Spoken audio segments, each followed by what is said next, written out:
to protect yourself from that kind of fraud.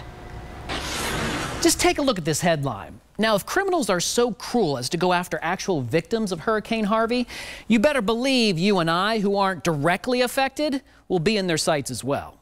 Shortly after Hurricane Katrina in 2005, the federal government formed the Disaster Fraud Task Force aimed at finding and prosecuting criminals taking advantage of Katrina and other disasters. Sue McConnell with the Cleveland BBB knows all too well the effects of a disaster. Brings out the side of scammers who know that in times like this, we are vulnerable. Just 6 years later, the task force had already prosecuted more than 1,400 people across the country.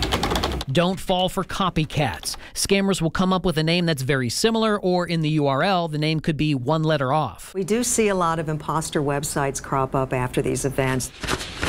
Don't feel pressured to give immediately. A charity will be happy to take your donation today, tomorrow, or next week. A legitimate charity won't need to have your money today. If so-called charities ask you to donate via gift cards, stay away. iTunes gift cards or Amazon gift cards or something like that, that's typically a red flag of a con. There are plenty of ways to report disaster fraud, including through the Department of Justice and more. We have all that information on our News 5 app.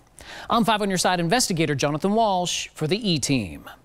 The Ohio Attorney General's office also suggests be careful if someone asks for donations but doesn't give details about how that money is going to be spent. If they ask for a check to be made out to a person, and if they offer to pick up donations immediately, that's not right. All right, let's get a check of that forecast again.